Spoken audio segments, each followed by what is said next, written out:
Troisième volet de la saga de l'ego, troisième volet de cette thématique autour de l'ego. Et c'est vrai qu'il y aurait énormément de choses à dire, tellement et aussi souvent l'ego peut se distinguer, peut se mettre en avant puisque c'est les propres de l'ego. Donc voyons qu'est-ce qu'il est possible de faire ou de ne pas faire pour prendre de la distance avec son propre ego de manière à en être davantage libre. Comment s'affranchir de cette construction d'une certaine image de soi-même que nous avons cultivée à notre insu ou volontairement jusqu'à aujourd'hui, sachant que tôt ou tard l'ego montre ses limites et comme l'ego est limité, eh bien il est limitant et finit par nous encombrer et nous empêcher de véritablement nous déployer, puisque le propre de l'ego, une fois encore, c'est d'être dans le passé, dans le futur, dans le faire, dans le avoir, mais surtout pas d'être dans l'être. Et qui dit être au présent, vivre au présent. Car une fois encore, nous ne sommes pas des fers humains, nous sommes des êtres humains. Donc, quoi faire? Ou comment se réajuster avec soi-même de manière à gagner du terrain sur celui que l'ego a pu avoir jusqu'à aujourd'hui avec nous-mêmes dans notre vie? Eh bien, voilà. Vivre le présent, vivre pleinement le présent. Et qui dit vivre le présent, dit tourner le regard vers l'intérieur et se mettre en auto-observation de soi-même. Dans la sphère mentale, ce que vous pouvez penser, ce que vous pouvez ressentir en termes d'émotions, la façon dont vous pouvez agir, vous comporter, quelle est votre attitude dans tel et tel domaine, contexte, en action ou en réaction, à froid ou à chaud, en fonction une fois encore de là où vous êtes et de ce que vous vivez, seul ou en interaction avec certaines personnes. Et donc, plus nous nous observons, plus en réalité, plus nous nous observons et plus en réalité, nous mettons de la distance parce que du discernement avec cette pseudo-conscience de soi qui est l'image égotique de soi-même et qui n'est autre qu'illusion comme nous l'avons vu précédemment. Donc vivre le présent, vive le présent et puis bien sûr quand nous sommes amenés à être en relation avec certaines personnes qui nous confrontent aussi volontairement ou involontairement à notre ego, eh bien le propre de l'ego est qu'il n'aime pas se remettre en question, qu'il aime bien avoir raison, qu'il défend sa position et qu'il va rechercher parfois même le conflit pour être sûr qu'il tienne bien sa place. Et donc, par voie de conséquence, faire chemin inverse. Ne pas chercher à tout prix à vouloir avoir raison. Qui plus est, quand nous avons entre guillemets tort, quand la situation n'est pas en notre faveur, car manifestement nous pouvons aussi, bien sûr, et ça arrive bien plus souvent que nous voulons bien l'admettre, mais il nous arrive aussi de nous tromper dans une façon plus ou moins inadaptée d'agir, plus ou moins inadaptée, non performante, non adéquate de penser. Et donc, en résultante, tout cela nous amène à nous désaligner. Or, le mental, quand il veut avoir raison alors qu'il n'a pas à avoir raison, surtout dans cette situation où manifestement nous nous sommes trompés, nous n'avons pas été au mieux avec nous-mêmes et avec l'autre peut-être, eh bien ce désalignement est entretenu, voire renforcé par l'ego. Et c'est là où, dans l'effet miroir, les tierces personnes vont peut-être dire « quelle mauvaise foi ». Il sait pertinemment, elle sait pertinemment qu'elle est à côté de la plaque et pourtant elle persiste et elle signe. Vivre le présent. Ne pas chercher à avoir raison. Et puis si vous êtes en face de quelqu'un qui cherche à tout prix à avoir le dernier mot, eh bien, que ça lui fasse plaisir. Chacun est dans sa propre vérité, chacun est dans sa propre lecture teintée de ses filtres, pas toujours bien nettoyés, de la réalité. Et comme disait Ford, quoi que vous pensiez, vous aurez toujours raison. Alors, ne pas s'opposer à un avis divergent du nôtre, ça s'appelle tout simplement lâcher prise. Lâcher prise, de manière à se recentrer, se resituer ou maintenir ce centrage, cette perception, cette connexion avec soi-même, et que l'on appelle le bien-être, tout simplement. Pour vivre le présent, il y a un petit bémol, c'est-à-dire que vivre le présent et lâcher prise suggère d'être en confiance avec soi et avec le présent, avec la situation donnée. Et qui dit être en confiance, dit ne pas avoir peur. Car le propre du mental, c'est d'être dans le contrôle, car il a peur de perdre sa place. La conscience n'a rien à justifier, n'a rien à prouver. La conscience, c'est la conscience. Elle est libre de tout attachement, elle est libre de tout conditionnement. Et la conscience s'auto-nourrit, s'auto-suffit. Et donc, aspect qui peut être incontournable dans cette gestion, maîtrise de l'ego, de manière à restaurer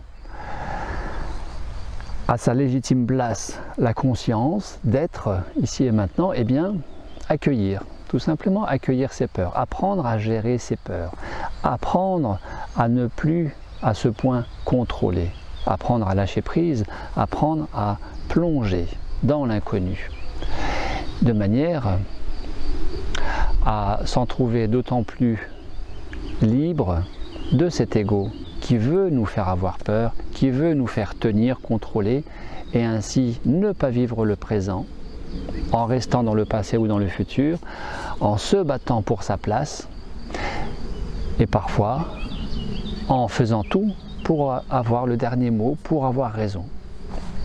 En réalité, l'ego pourrait ressembler à un petit enfant qui a peur et qui fait ce qu'il peut avec très peu d'outils finalement pour sortir la tête haute. Et que ce petit enfant, tout simplement, nécessiterait d'être rassuré et d'être guidé par l'adulte que nous sommes. L'adulte voulant dire la conscience.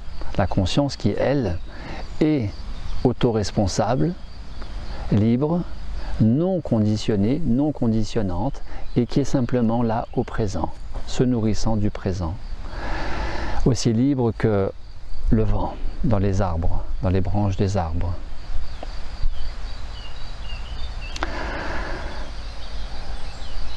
Vivre le présent, ne pas chercher à avoir raison, gérer ses peurs, et puis fondamentalement, avant toute chose, comment considérer son ego? Eh bien, nous avons une grande tendance à critiquer l'ego, à condamner l'ego, à nous battre contre l'ego, ou à ne pas vouloir le reconnaître, et à vouloir le mettre de côté, croyant que cela peut suffire pour être, entre guillemets, tranquille. D'où ces deux écoles, en particulier en Orient, qui s'affrontent quant au fait de détruire, de tuer l'ego, ou de négocier avec l'ego, de conjuguer avec l'ego. Je ne crois pas du tout à cette première hypothèse qu'il serait possible de tuer ou détruire l'ego, qui plus est que la conscience, elle, repose sur cet accueil inconditionnel du présent et donc incarne pleinement la conscience, l'unité. Alors que lutter contre l'ego, détruire, éliminer l'ego, c'est le propre de la dualité. Comment pouvons-nous favoriser la conscience d'unité en étant dans une dynamique de dualité? Quand bien même il serait possible de détruire l'ego, je trouve qu'il est beaucoup plus pertinent d'en faire un allié, un bon partenaire. Et j'ai envie de poser ce postulat que l'ego est une bonne chose. Car en réalité, c'est le serviteur de la conscience. Il nous aide en nous montrant ce que nous ne sommes pas et qui nous ne sommes pas. Il nous aide à voir, à percevoir, à ressentir, à prendre conscience de ce que nous sommes véritablement. Et puis l'ego nous a servi jusque-là peut-être, quand bien même un minimum cuirassé dans ce personnage fictif que nous avons élaboré de toutes pièces, résultant de ces années de vie et de choses plus ou moins digérées, ainsi que de ses croyances, de ses programmations, etc., etc. Tout cela vu dans les 2 précédentes vidéos autour de l'ego. Eh bien, l'ego nous a permis, grâce à cette énergie, de tenir, mais aussi de construire, d'avancer. Ainsi, par conflit, par défi, par rivalité, l'ego nous a permis aussi de réaliser bien des choses dans notre vie, de nous construire un minimum. Tout n'est pas sombre, tout n'est pas négatif dans l'ego. Jusqu'à ce que l'ego finisse par nous faire trop d'ombre, jusqu'à ce que l'ego nous limite de plus en plus dans notre véritable expansion et déploiement de notre être, jusqu'à ce que l'ego, petit à petit, finalement, parfois peut-être chez certaines personnes, finisse par nous asphyxier à petit feu, nous limitant, nous restreignant dans de moins en moins d'espace, dans notre zone de confort qui devient étriquée. Vous connaissez très bien tout cela, tout autant que moi. Nous sommes tous, absolument tous, concernés par un certain ego, le nôtre, et de quoi en faire. Alors, merci à cet ego et simplement le prendre sous notre aile, par l'épaule, et en faire un merveilleux allié, sur lequel nous pouvons aussi de temps en temps nous reposer. Et ainsi d'être dans l'accueil du cœur de ce partenaire qui nous a baignés, maintenus jusque-là dans la peur. Car il y a toujours au moins une peur derrière ce contrôle entretenu par l'ego et que nous-mêmes nous avons élaboré. Alors s'il était temps maintenant de vivre pleinement sa vie, s'il était temps maintenant de larguer les amarres, de prendre son véritable envol, en plongeant, en sautant, en s'élançant dans l'inconnu que constitue la pleine vie ici et maintenant, au présent. Car, une fois encore, ce qui va distinguer l'ego de la conscience, c'est que l'ego nous maintient dans la peur, alors que la conscience nous déploie dans l'énergie du cœur et donc de l'amour. Dans la vie, il paraît qu'il y a 2 types de choix. Des choix de peur, qui sont limitants, inhibants, frustrants, désalignants, et des choix d'amour, qui sont déployants, épanouissants, réalisants, expansants. Que choisissez-vous? Le mental égotique, la peur, ou la conscience libre et l'amour? Dans le respect de vous-même, dans le respect de ce que vous êtes, dans le respect de votre potentiel, de tout ce qui fait que vous êtes cet être de lumière, comme nous sommes tous, et qui aspirez tout autant que vous méritez d'être véritablement heureux, heureuse, épanoui dans tous les domaines de votre vie à chaque instant, jour après jour. Hier, j'ai eu contact avec une Française qui habite en Asie, qui est engagée dans les ordres, qui est nonne, qui est dans un monastère, et qui me disait être très intéressée depuis 10 ans par Bigou. Bigou, la nourriture pranique dans la tradition taoïste chinoise, mais qui depuis 10 ans n'y arrivait pas, car d'avoir peur de sa propre lumière, quelque part de ne pas oser pleinement vivre ce lâcher-prise relatif à l'autonomie alimentaire, d'être rattrapé par quelque part un certain interdit de vie au présent. La petite voix, la pseudo-petite voix de ce mental piloté par l'ego, lui disant « mais tu n'as pas le droit, regarde ta vie, regarde ce que tu as fait, regarde ce que tu n'as pas fait, tu n'as pas le droit, on ne t'a pas éduqué avec ça en tête, ce n'est pas pour toi, passe ton chemin ». Et elle de tourner en rond depuis 10 ans avec ça. Tout comme une autre Française qui habite la Californie, dont je tairai le prénom, et qui est exactement confrontée à la même chose. Tout comme cette stagiaire qui est venue en 2017 en stage avec moi dans les Vosges pour une semaine et qui me racontait exactement la même chose, que toute sa vie, elle a couru après elle-même, comme le chien court autour de sa queue, sans jamais pouvoir l'attraper. Et à chaque manifestation de conscience expansée, au-delà de la limite en chape de plomb du mental égotique, à chaque manifestation de conscience expansée, et donc d'être connecté à cette dimension vibratoire subtile du champ quantique, de cette étincelle de vie qui est en chacun d'entre nous et qui nous relie au grand feu de la vie. Eh bien, cette stagiaire de me dire qu'elle faisait marche arrière systématiquement parce que quelque part, quelque chose en elle lui disait toujours qu'elle n'en avait pas le droit et qu'elle était à juste titre dans sa bonne réaction d'en avoir peur. Mais qui n'en est pas meilleure pour autant, bonne réaction, relevant alors d'une croyance qui nous pilote. Et de rester dans le domaine de la croyance. L'ego, ce pourrait être le surfeur qui surfe avec sa planche sur les vagues de l'océan de la vie, ayant oublié qu'il était la vague, ayant même oublié qu'il était bien plus que la vague, qu'il était l'océan tout entier. L'ego, c'est ce surfeur qu'il s'est tellement identifié à sa planche de surf et à son statut de surfeur qu'il en a oublié parce que déconnecté de la vague et de l'océan.